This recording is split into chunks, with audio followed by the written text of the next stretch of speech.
اللہ الحمد للہ وحدہ والصلاۃ والسلام علی من لا نبی بعدہ۔ میرے محترم بزرگ دوستو، اللہ تعالیٰ کا بہت بڑا احسان ہوا کہ اس نے ہمیں اور آپ کو ایسی مجلس میں بیٹھنے دیا۔ یہ دین کی مجلس ہے۔ ایک شاعر کہتا ہے، جہاں ذکر حبیب ہوتا ہے وہاں خدا بھی قریب ہوتا ہے۔ جہاں ذکر حبیب ہوتا ہے وہاں خدا بھی قریب ہوتا ہے، اور ایسی مجلس میں بیٹھنے والا بڑا ہی خوش نصیب ہوتا ہے۔ ہم جو اعمال کر رہے ہیں، نیک اعمال، یہ سب صحیح عقیدہ رہنے پر مرتب ہوں گے۔ فرشتے رہتے ہیں نہیں، ادھر رہتے ہیں نیکی لکھنے والے، ادھر گناہ لکھنے والے۔ ہمارا عقیدہ صحیح رہے گا تو یہ فرشتہ نیک کام کرنے پر لکھے گا کہ یہ نیک کام کیا ہے۔ سمجھ رہے ہیں؟ عقیدہ اگر خراب ہو تو پھر لکھنے کی ضرورت ہی نہیں۔ تو عمل سے زیادہ اہمیت، زیادہ بڑا مقام عقیدے کا ہے، اس لیے عقیدہ صحیح رکھنی چاہیے۔ عقیدہ کس کے بارے میں؟ اللہ کے بارے میں، اللہ کی ذات کے بارے میں، اللہ کی صفات کے بارے میں، نبیوں کے بارے میں، فرشتوں کے بارے میں، پھر مرنے کے بعد والا جو زندگی اس کے بارے میں، قیامت کے بارے میں، میدان حشر کے بارے میں، پرصراط کے بارے میں، جہنم کے بارے میں، جنت کے بارے میں، ان سب چیزوں کے بارے میں ایمان دل میں رہتا ہے، وہ دکھتا نہیں کسی کو۔ وہ رہنا، صحیح رہنا ضروری ہے۔ اگر صحیح نہیں ہے تو پھر یہ اعمال کام نہیں آئیں گے۔ نبی پاک صلی اللہ علیہ وسلم مکے کے اندر 13 سال جو محنت کیے ہیں، عقیدے کا کیے ہیں۔ عقیدہ خراب ہو جائے گا تو عمل بیکار ہے۔ تو عقیدے پر ایمان، جس کو ہم ایمان یقین کہتے ہیں نہیں، اس پر محنت کی 13 سال کہ لوگوں کا ذہن بدل جائے کہ سب سے بڑا کون؟ اللہ۔ لوگ سب سے بڑا نہیں مانتے تھے، گڑبڑ کرتے تھے، مکسچر ملاوٹ۔ اس لیے اور ہوگا وہی جو اللہ چاہتا ہے۔ مدعی لاکھ برا چاہے تو کیا ہوگا؟ مدعی لاکھ برا چاہے تو کیا ہوگا؟ وہی ہوگا جو منظور خدا ہوگا۔ یہ ایسا ہوتا آیا ہے۔ یقین اور ایمان صحیح رکھنا ضروری ہے۔ اللہ جو چاہتا ہے وہی ہوتا ہے۔ اگر اس کے خلاف نبی چاہے نہیں تب بھی نہیں ہوگا۔ حالانکہ نبی اللہ کے خلاف جاتے نہیں، لیکن میں آپ کو ایک ایگزامپل بتا رہا ہوں۔ دیکھیے، میں آپ کو واقعات دکھا رہا ہوں قرآن سے۔ قرآن شریف میں ہے، نوح علیہ السلام کا تذکرہ سنے ہوں گے۔ ان کی تین بیٹے ہیں، حام، سام، یافس بن نوح، اور کنعان۔ ایک چار بیٹے ہیں، چار۔ تو کنعان جو بیٹا ہے یہ بدمعاش ہو گیا، بے ایمان ہو گیا۔ 3 بیٹے تو ایمان والے ہو گئے، یہ چوتھا بیٹا بے ایمان ہو گیا۔ ایسا نہیں کہ نوح علیہ السلام اس کو کچھ نہیں کہتے تھے، سمجھاتے تھے۔ باپ بھی ہیں، وقت کے نبی بھی ہیں، مہربانی سے، محبت سے، شفقت سے سمجھاتے بھی ہیں، تو مانتا نہیں ہے۔ اللہ نے جب حکم دیا کہ آپ کشتی بنائیں، عذاب آنے والا ہے، تو کشتی بنانے لگے۔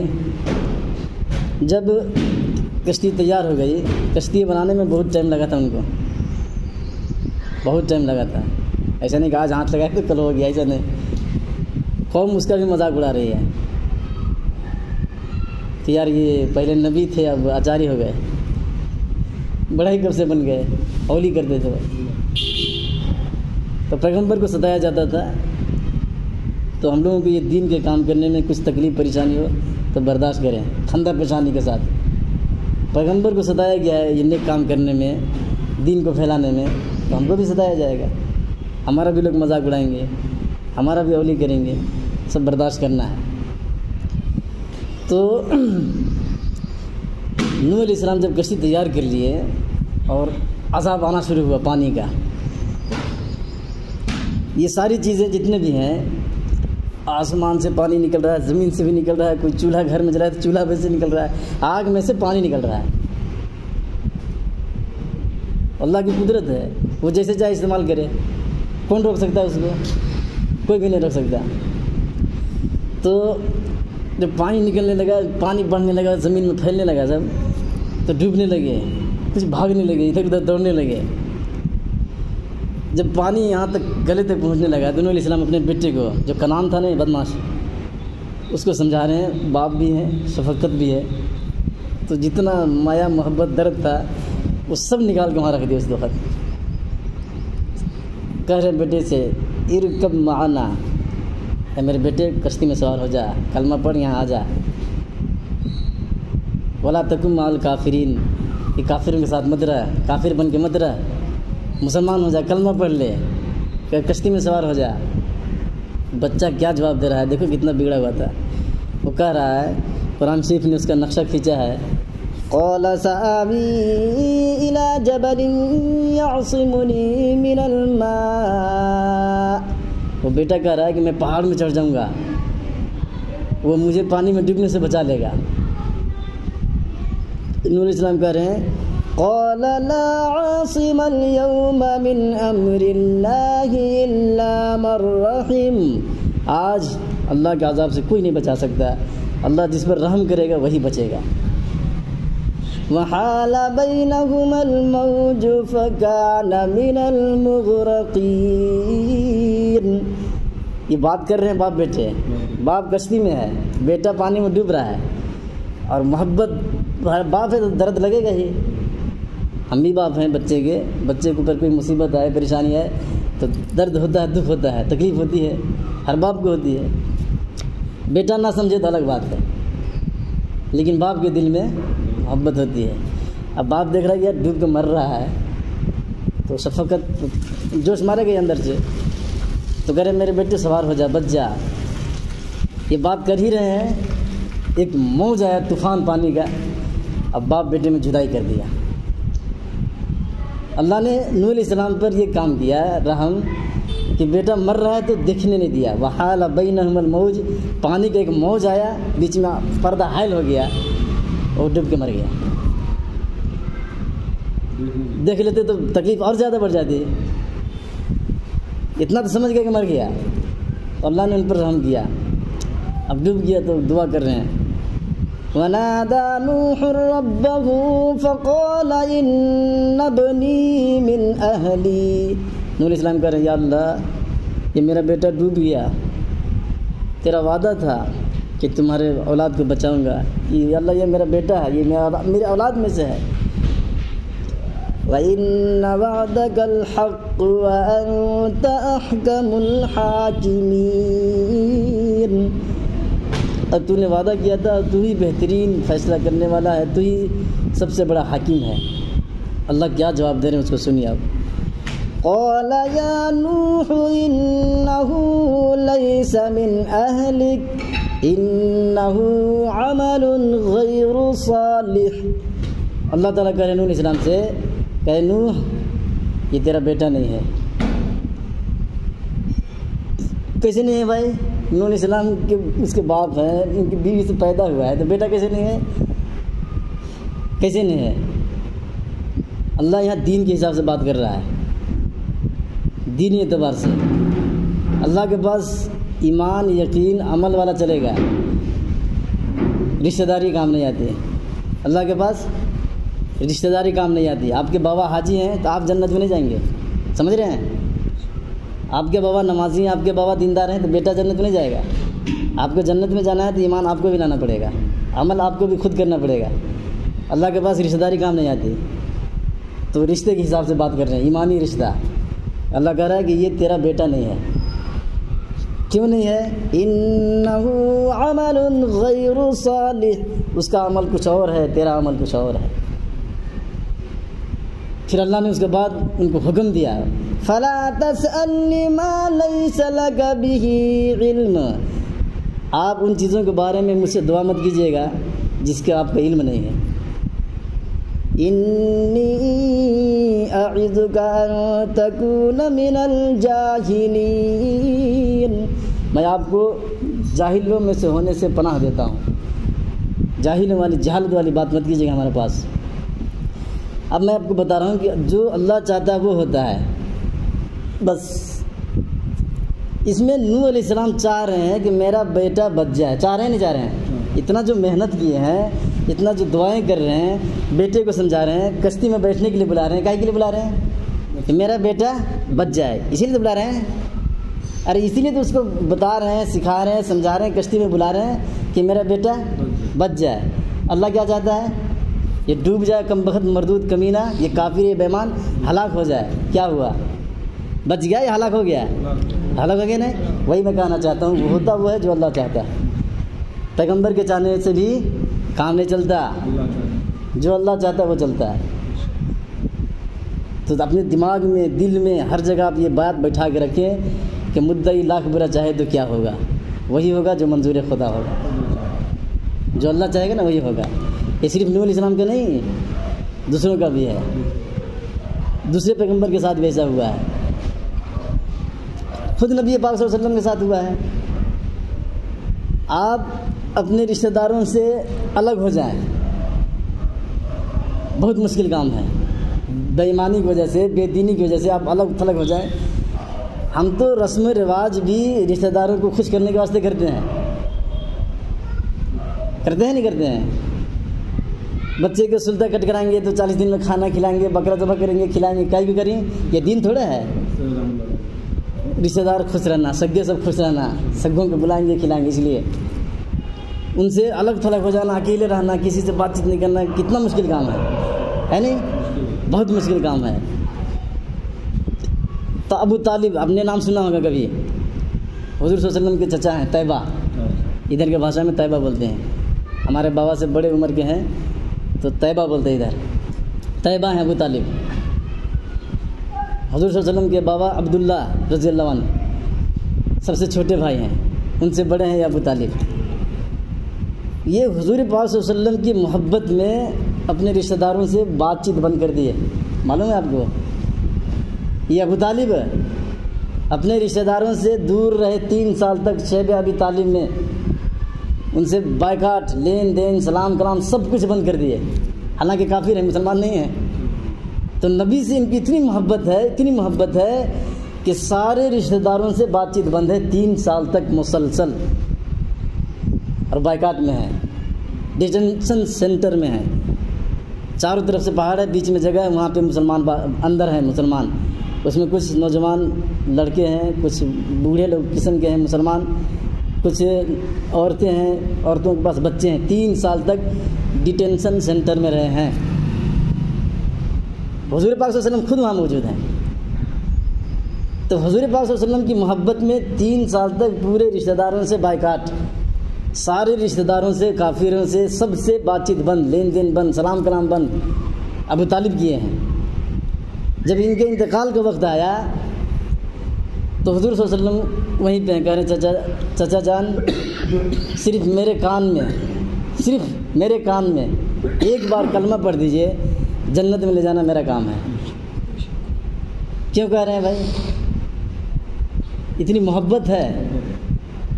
اپنے بیٹا سے زیادہ ابو طالب نے نبی کی حفاظت کی ہے. کہیں تجارت میں جاتے تھے، کچھ سامان لینے، بیچنے، خریدنے، تو حضور صلی اللہ علیہ وسلم کو لے کے جاتے تھے، اپنے پاس رکھتے تھے. سفر میں جہاں سوتے تھے اپنے پاس رکھتے تھے، کہیں چھوڑتے نہیں تھے. کہیں سفر میں جا رہے تو حضور صلی اللہ علیہ وسلم یہاں چھوڑ دو، گھر میں ہم چل جائیں گے، ایسے نہیں کرتے تھے، اپنے ساتھ رکھتے تھے. اس وقت کے وہ بڑے بادشاہ تھے، اور بادشاہ جب حکومت کے لیے فیصلہ کرنے کچھ بیٹھتے تھے نہیں تو اپنے گود میں سلا کے بیٹھتے تھے. 7 سال کی عمر کی بات بتا رہا ہوں. حضور صلی اللہ علیہ وسلم کی جب عمر 7 سال کی تھی اس وقت کی بات بتا رہا ہوں. تو لوگ کہتے بھی تھے یہ بچے کو ادھر رکھ دو، سائڈ میں سو گیا بچہ، ادھر لے جاؤ. کہتے نہیں، یہ عام بچہ نہیں ہے، میں اس کو دوسری جگہ نہیں رکھ سکتا. ہمیں 7 سال کے بچے کو مار کے گھر میں سلاتے ہیں، ادھر سلاتے ہیں نہیں. یہ بادشاہ ہیں، فیصلہ کرنے بیٹھے ہیں، گود میں بیٹھائے ہیں. ہمیں تو اپنے بیٹے کے ساتھ ہم لوگ ایسا نہیں کرتے. کتنی محبت ہوگی.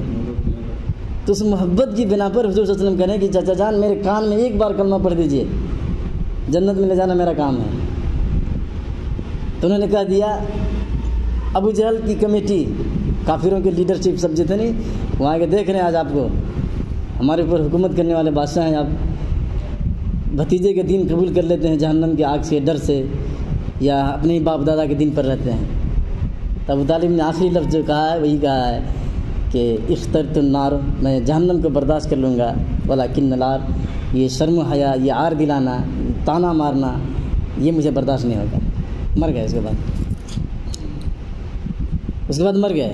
حضور صلی اللہ علیہ وسلم کو بہت تکلیف ہوئی کہ ہمارے ساتھ اتنا دکھ تکلیف اٹھائے، اتنا پریشانی جھیلے، ہماری وجہ سے جیل میں رہے، ہماری وجہ سے رشتہ داروں سے رشتہ توڑ کے رکھے، ہمارے ساتھ اتنا اچھا سلوک کرے، اور یہ جہنم میں چلے گئے۔ بہت غم زدہ رہتے تھے۔ قرآن کی آیت نازل ہو گئی، انک لا تہدی من احببت ولکن اللہ یہدی من یشاء۔ اللہ فرما رہے حضور پاک صلی اللہ علیہ وسلم سے کہ آپ جس کو چاہیں گے مسلمان نہیں بنا سکتے، میں جسے چاہوں گا ایمان کی دولت سے نواز دوں گا۔ تو حضور صلی اللہ علیہ وسلم کیا چاہ رہے تھے کہ چاچا مسلمان ہو جائے۔ حضور پاک صلی اللہ علیہ وسلم کی چاہت یہی تھی کہ چچا کلمہ پڑھ لے۔ اللہ کی چاہت کیا تھی؟ یہ کلمہ نہ پڑھ سکے۔ کس کی چاہت پوری ہوئی؟ اللہ کی ہوئی نہیں ہوئی؟ تو جو اللہ چاہتا ہے وہی ہوتا ہے، اس لیے اس کا خیال رکھیں۔ اب یہ بتائیے کہ ان کا ایمان یقین صحیح نہیں تھا ابو طالب کا، اور نبی سے محبت کتنا ہے؟ بہت ہے، اتنا ہم لوگ کر بھی نہیں سکتے، پھر بھی جنت میں نہیں جائیں گے۔ تو نبی سے محبت کرنا عمل ہے نہیں؟ نیک عمل ہے کہ نہیں ہے؟ اتنا نیک عمل کیا ہم لوگ اتنا نہیں کر سکتے، لیکن ایمان یقین عقیدہ صحیح نہیں رہے تو جنت میں جائیں گے یا جہنم میں؟ جہنم میں جائیں گے۔ تو عقیدے کا مرتبہ بڑا ہے یا عمل کا؟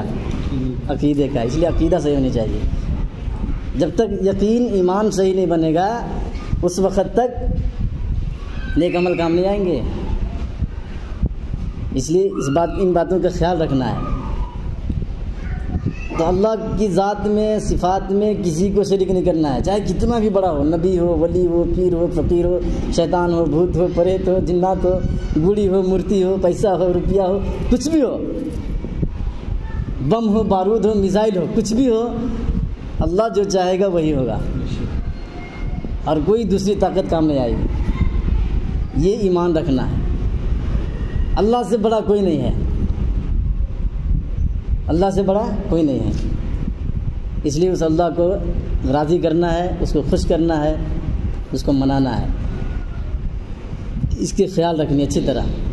اب حضور پاک صلی اللہ علیہ وسلم کے طریقے پہ چلنا ہے۔ کتنا بھی دوسرے کے طریقے پہ چلیں ثواب نہیں ملے گا۔ حضور پاک صلی اللہ علیہ وسلم آخری نبی ہے، یہ بھی ایمان رکھنا ہے، یقین رکھنا ہے۔ نبی پاک صلی اللہ علیہ وسلم کا فرمان ہے، انا خاتم النبیین لا نبی بعدی، کہ میں آخری نبی ہوں، میرے بعد کوئی نبی پیدا نہیں ہوگا۔ حضور صلی اللہ علیہ وسلم آخری نبی ہیں، آپ کے بعد کہیں بھی کبھی بھی کوئی نبی پیدا نہیں ہوگا۔ پہلے والا کوئی نبی آ جائے تو الگ بات ہے، پیدا نہیں ہوگا۔ حضور پاک صلی اللہ علیہ وسلم کے بعد کوئی نبی کبھی بھی کہیں بھی پیدا نہیں ہوگا، ایسے آخری رسول ہیں یہ۔ پہلے والا کوئی آ جائے تو فرق نہیں پڑتا ہے، جیسے عیسیٰ علیہ السلام آئیں گے، ان کے آنے کے ٹائم قریب ہو رہا ہے، ہم لوگ غفلت میں زندگی گزار رہے ہیں، مسلم شریف میں حدیث ہے، میں اس میں سے آپ کو مختصر سے بتا رہا ہوں کہ عیسیٰ علیہ السلام آسمان سے اتریں گے، انزلہ کا لفظ ہے، اتریں گے، پیدا ہوں گے نہیں ہے۔ عیسیٰ علیہ السلام اتریں گے دمشق کی جامع مسجد سے، وہ مینار کے اوپر فرشتے لے کے آئیں گے، تو فرشتے رہیں گے ہاتھ میں لے کے ان کو اتریں گے، اور مسجد کے چھت میں، دمشق میں ایک مسجد ہے جامع مسجد، وہ چھت میں لا کے رکھ دیں گے۔ فجر کی جماعت ہو رہے گی یا عصر کی، ایسا پوچھیں، مجھے تھوڑا یاد نہیں ہے برابر۔ بہرحال تو مسلمان لوگ وضو بناتے رہیں گے، کچھ جماعت میں وہاں کھڑے رہیں گے تو دیکھ لیں گے، وہ دیکھیں تر عیسیٰ علیہ السلام آ گئے، عیسیٰ علیہ السلام آ گئے، تو سیڑھی لائیں گے، سیڑھی بتائیں گے ان کو، اور سیڑھی سے نیچے اتریں گے۔ آپ کو ذہن میں ایک اشکال ہونا چاہیے، ڈاؤٹ ہے کہ فرشتے وہاں لا کے چھت میں چھوڑ ڈالیں، نیچے لا کے رکھ دیے تو کیا ہے؟ فرشتے وہاں سے کہاں سے چوتھے آسمان سے اٹھا کے لائیں یہاں، تو نیچے رکھنے میں کیا ہے؟ دیکھیے وہ جو فرشتے لے کے آئیں گے نہیں، عام انسانوں کے اختیار سے باہر ہے، جہاں تک انسان کے اختیار چلے گا وہاں تک کرنا چاہیے۔ اس میں یہ تعلیم دی جا رہی ہے کہ کہ تمہارا اختیار ہے کہ اب چھت میں سے سیڑھی لگا کے تم اتارو، تو جہاں تک تمہارا اختیار چلتا ہے وہاں تک کرنا ہے، اختیار سے باہر تم کو اللہ حکم نہیں دیتا۔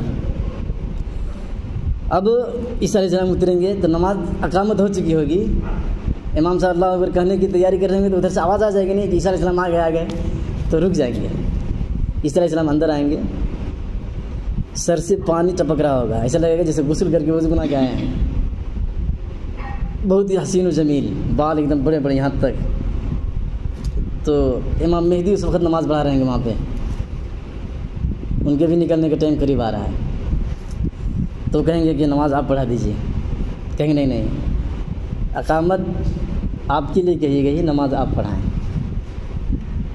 تو امام مہدی نماز پڑھائیں گے، عیسیٰ علیہ السلام پیچھے ہو کے نماز پڑھیں گے۔ یہ اس امت محمدیہ کی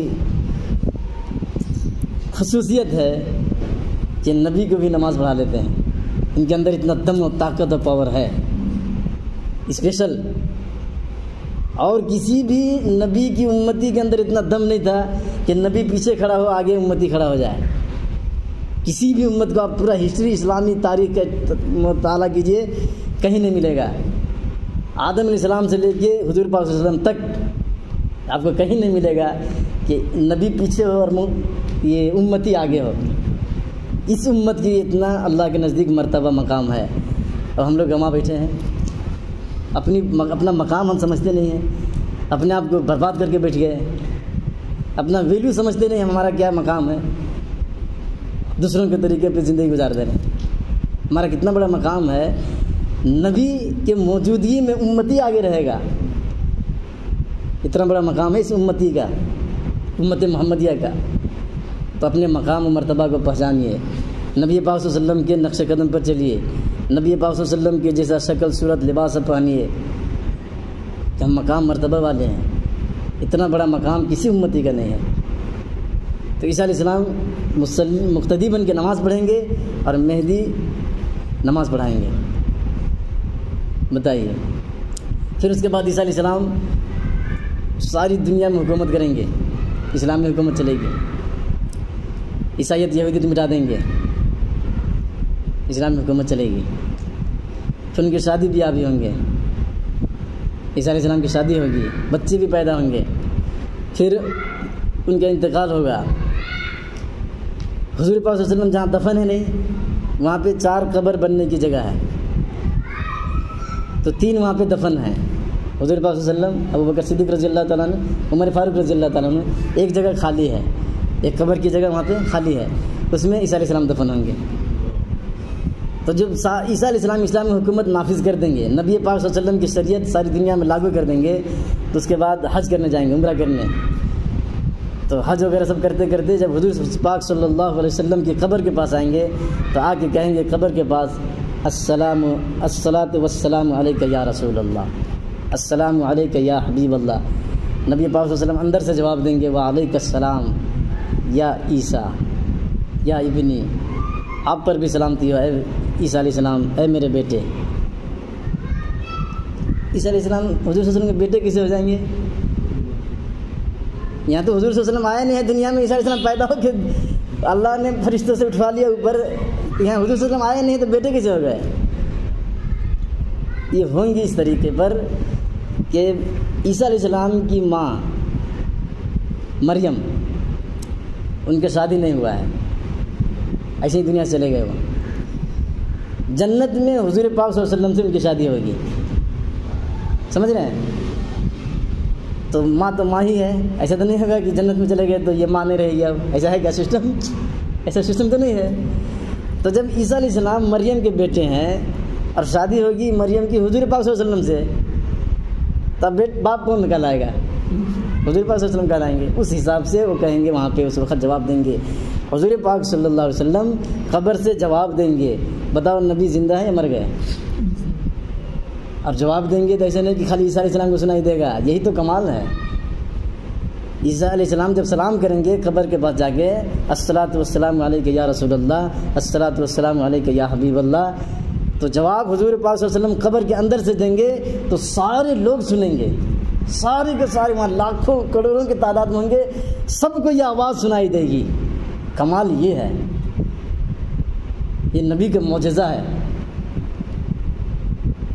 کہ حضور صلی اللہ علیہ وسلم قبر کے اندر سے جواب دیں گے تو سب کو سنائی دے گا. تو حضور پاک صلی اللہ علیہ وسلم ابھی بھی زندہ ہیں قبر کے اندر. آپ کو ڈاؤٹ ہوگا کہ تنگ جگہ ہے, وہاں سانس کیسے لیں گے, مر جائیں گے بھوکے. ایسے اعتراض ہو سکتا ہے, ڈاؤٹ ہو سکتا ہے. تو جو اللہ, یہ سب ذمہ داری ہماری نہیں ہے, ہمارا کام ہے ایمان لانا بس. ہم کو جو ذمہ داری ہے وہ کام کریں, اوقات سے بڑھ کے کام نہیں کریں. جو اللہ ماں کے پیٹ میں 4 مہینے میں دم پڑ جاتا ہے بچے کے ماں کے پیٹ میں, 5 مہینہ زندہ رکھتا ہے, وہ اللہ اپنے نبی کو قبر میں بھی زندہ رکھ سکتا ہے. سمجھ رہے ہیں؟ کرنا اس کو, ہم کو نہیں کرنا ہے. ہم کیوں پریشان ہوں گے؟ جس کو کرنا ہے وہ جانے, ہم کیوں پریشان ہوں؟ جس کو کرنا ہے وہ جانے. ہم کو کام کیا ہے؟ ایمان لانا ہے کہ اللہ کے نبی زندہ ہیں بس. اب رہ گئی بات کھانے پینے کی, رہ گئی بات کھانے پینے, کیا کھاتے پیتے ہیں. ہمارے کو نماز پڑھنے دل نہیں کرتا, آنکھ وزن, سستی, کاہلی, سوئے ہیں تو اٹھنا وزن, ٹھنڈ بجتی ہے بلکہ آؤ چادر اوڑھ کے سو جاتے ہیں اذان سن کے فجر کی. نبی کا ویسا نہیں. نبی کو بھوک لگی ہو, اللہ کا ذکر کر دے پیٹ بھر جائے گا. نبی کو بھوک لگی ہو, نماز پڑھے پیٹ بھر جائے گا. ہمارا کام کچھ اور ہے, نبی کا مقام کچھ اور ہے. سمجھ رہے ہیں؟ تو نبی کی پیٹ بھرتا کیسے ہے وہاں پہ؟ نماز پڑھنے سے. ہم لوگ نماز پڑھنے سے جان چراتے ہیں, اڑا مارتے ہیں, کبھی پڑھتے ہیں کبھی نہیں, کبھی چھوڑ آتے ہیں, کبھی جماعت سے پڑھتے ہیں. کیسا بولے ویسا زندگی گزارتے رہے. اور نبی کا شوق نماز پڑھے تو ان کا پیٹ بھر جاتا ہے, ایسا مزاج ہے. پھر نماز پڑھتے ہیں تو وضو کہاں بناتے ہیں؟ ڈاؤٹ پہ ڈاؤٹ نکلتے رہے گا. نماز پڑھنے کے لیے وضو بنانا ضروری ہے نہیں. جب صحابہ کرام حضور پاک صلی اللہ علیہ وسلم کو نہلا کے دھلا کے وضو بنا کے کفن پہنا کے دفن کر دیے, وضو بن گیا, وضو بن گیا. اب قبر میں ڈالنے کے بعد زندہ ہو گئے, اللہ نے زندہ کیا. اب نبی وہاں پہ سو جائیں تب بھی وضو نہیں ٹوٹنے والا ہے. ہم اور آپ سو جائیں تو وضو بھی ٹوٹ جائے گا, غسل بھی ٹوٹ سکتا ہے. ٹوٹتا ہے نہیں ٹوٹتا ہے؟ ارے غسل ٹوٹتا ہے نہیں ہم لوگوں کا؟ نبی کا نہیں ٹوٹتا, وضو بھی نہیں ٹوٹتا, غسل بھی نہیں ٹوٹتا. ہمارا کام, ہمارا اہمیت, ہمارے اوصاف کچھ اور ہیں, نبی کے کچھ اور ہیں. ہم تھوک دیں مکھیاں بیٹھیں گی, جراثیم پیدا ہوں گے, بیماریاں پھیلیں گی. نبی تھوک دے بیماری ختم ہو جائے گی. حضرت ابوبکر صدیق رضی اللہ تعالیٰ عنہ کو سانپ کاٹا تھا, سانپ, آپ کو پتہ ہوگا. ابوبکر رضی اللہ تعالیٰ عنہ کی گود میں سوئے ہوئے تھے حضور صلی اللہ علیہ وسلم, سر رکھے, تو حرکت نہیں کر رہے تھے, خاموش بیٹھے ہوئے ہیں, ایک دم خاموش, ہل بھی نہیں رہے ہیں, یہ حرکت بھی نہیں کر رہے, کچھ بھی نہیں, ایک دم خاموش بیٹھے ہوئے ہیں. اتنا نبی سے ان کو محبت تھا کہ اگر ہم ہل جائیں گے تو نبی کے نیند میں خلل آ جائے گا, اس لیے خاموش ہیں ایک دم. لیکن انسان ہے, کتنا برداشت کریں گے. ایسے بیٹھے ہیں خاموشی کے ساتھ, بیٹھے بیٹھے آنکھ میں سے آنسو نکل کے نبی کے چہرے میں گر گیا.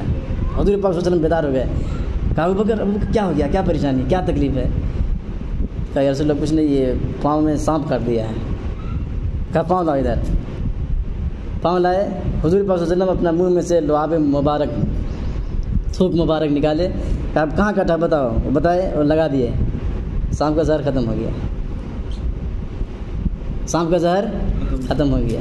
اب ہم تھوک دے تو فائن ٹھوکا جاتا ہے. فائن ریلوے اسٹیشن میں جائیے, ایئرپورٹ میں جا کے آپ تھوکیے, فائن لگے گا, 1000 روپیہ جرمانہ لگ جائے گا. 1000 روپیہ جرمانہ لگ جائے گا. اور نبی تھوک لگا کے زہر ختم ہو گیا. تو ہم میں اور نبی میں فرق ہے. ہم سوئیں تو وضو غسل سب ٹوٹ سکتا ہے, نبی سو جائیں تو وضو بھی نہیں ٹوٹتا, غسل بھی نہیں ٹوٹتا. سمجھ رہے ہیں؟ اس لیے اس بات سمجھنا اچھی طرح کہ ہم میں اور نبی میں بہت فرق ہے. ہم قرآن پڑھتے ہیں, وہ والا قرآن جو محمد پر نازل ہوا ہے, اور حضور پاک صلی اللہ علیہ وسلم پر نازل ہوتا ہے, ہمارے پر نہیں ہوتا ہے. فرق ہے نہیں؟ ہمارا استاد آدمی ہی رہے گا, نبی کا استاد اللہ ہے. کوئی آدمی نہیں ہو سکتا استاد, نبی کا استاد کوئی نہیں ہو سکتا, کسی کے اندر اتنا دم نہیں ہے. تو فرق ہے نہیں ہے؟ ہم فرشتے کو دیکھ لے مر جائیں گے, ڈائریکٹ مر جائیں گے, کوئی اس میں سوال ہی نہیں ہے. کوئی سمجھانے کی ضرورت ہی نہیں ہے. فرشتے کو ہم دیکھ لیں مر جائیں گے, ہارٹ اٹیک. نبی کے پاس 80 پر 4000 مرتبہ آیا زندگی میں. ہم ایک ہی بار میں سماپ ڈیڈ باڈی آ جائے گا. اور نبی کے پاس 80 پر 4000 مرتبہ آئے ہیں جبریل علیہ السلام. کچھ بھی نہیں ہوا تو ہے نا, ہم میں اور نبی میں فرق ہے. تو نبی کی پاور کو بھی سمجھنا ہے. اس لیے خیال رکھیں. اللہ تعالیٰ ہم سب کو اس نبی سے محبت کرنے کی توفیق عطا فرما دے. نبی پاک صلی اللہ علیہ وسلم کی سنت پر عمل کرنے کا شوق جذبہ بیدار کر دے. اللہ تعالیٰ ہم سب کو نیک عمل کرنے کی توفیق عطا فرمائے. آمین. وآخر دعوانا الحمدللہ رب العالمین.